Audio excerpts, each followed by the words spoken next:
Battles aren't only fought and won on a battlefield with weapons and armor. They also occur within court with rhetoric and debate. But regardless of how much oratory skill one uses at the podium, having easy access to whisper within the Emperor's ear can make all the difference. Greetings and welcome back to Checkpoint Gaming Rising Sun. With this episode, we will be going over setup. When it comes to setting up the game, each player will have to select one of the clans that is available to them, which is done by choosing one of the screens and grabbing one of the political/war tiles. From there, all clan materials and figures not selected are to be put off to one side. It is important to note that players are to sit around the map in order which is determined by the starting honor ranking for the given clan. The first person to play is the player who selected the clan that has the lowest starting honor rank. From there, the player of the clan that has the second lowest starting honor rank will set to the initial player's left. This will continue until all players have taken their seat. Each player will then place their clan screen in front of them with the political/war tile found behind the screen with the political side facing up. With the turn order process, play will start when the player that has the clan possesses the lowest starting honor rank proceeding in ascending order, thus causing play to move in a clockwise direction. It is worth noting that both the sitting order and the play order will remain the same throughout the game, regardless of how the honor amongst the clan changes. From there, each player is to place one of the given clan markers upon the first slot of the victory point track, with the other clan marker is to be placed onto the honor track, with each given clan marker occupying the appropriate slot as determined by the clan's starting honor rank, with the clan that possesses the highest honor rank occupying the top slot, with each subsequent clan occupying the following rank. When placing the markers upon the honor track, there should be no empty spots between the markers, although there might be empty slots found at the bottom of the honor track as determined by the number of people playing. Once that has been completed, each player is to claim their respective daimyo, shinto, and bushi figures, ensuring that the daimyo figure has its black base attached to it and the shinto have the white bases attached to them. This pool of figures represents the player's reserve and are to be placed next to the clan screen inside of the other players. It is worth noting that with the placing of figures, the player is just to place one of the figures from the reserve and put it onto the board. It doesn't trigger any effects connected to summoning. From there, the players are to take all of the plastic bases that possess the clan's respective color used for monster acquisition and put them next to the figures. Each player will then take their 4 stronghold tokens and alliance tokens, which are to be kept next to the screen. Regarding their home province, each player will place their daimyo figure, 1 bushi figure, and 1 stronghold token into it with their home province listed upon the clan screen. From there, the 7 shinto tiles are to be shuffled face down, with 4 of them being drawn and placed face up on the shrine slots going from left to right.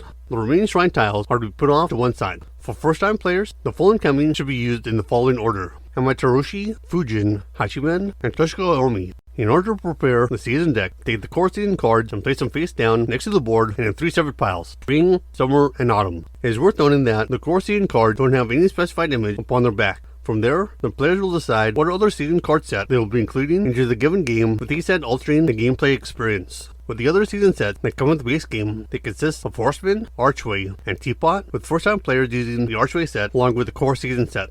With the coming Unbound expansion, it introduces a new set of season cards, which is known as the Mountain set, which can be used in base play by adding them to the core season cards. Although the Mountain set was designed to work with the coming Unbound rules, it can also be used in base play. Besides, the other season sets can just as easily be used instead of the Mountain set when playing the game with the Kami Unbound rules. And when playing with the Daimyo Invasion expansion, it introduces the ship season card into the game, which can be added to any game by being incorporated into the core season cards. Players are also able to randomize the set selection process by shuffling 1 card from each set and then drawing one of them. Once a set has been selected, take all 5 of its cards for each season and then incorporate them into the core spring, summer, and autumn decks, with each of the season deck containing a total of 12 cards. All of the other season cards are to be set off to one side. With that taken care of, there are a few details pertaining to the season cards we would like to address here. With Benevolence, it will only work when its owner spends coins purchasing his season card or stronghold. It will not trigger under any other circumstances, such as when paying war reparations or when coins are either charged or taken by any other effect. And if the player possesses multiple copies of Benevolence, multiple coins will have to be spent in order for each copy to be triggered. With Form of the Kindred, its ability will not trigger once reaching the winter season with an ally. It will only trigger if its owner has an ally during the spring, summer, and autumn seasons, regardless if the alliance lasted to the end of the season or not. With Loyalty, if its owner possesses an ally that contains multiple victory points during the Harvest Mandate, it will only grant its owner 1 additional victory point, since all the other victory points were obtained at the same moment. And given the fact that alliances don't count during the winter season, the owner of the Loyalty season card won't gain any additional victory points. And since the resolution of each war advantage counts as a separate event during the war phase, Loyalty will be triggered for each event, not for every victory point earned, even if another season card, such as Righteousness, is used during resolution.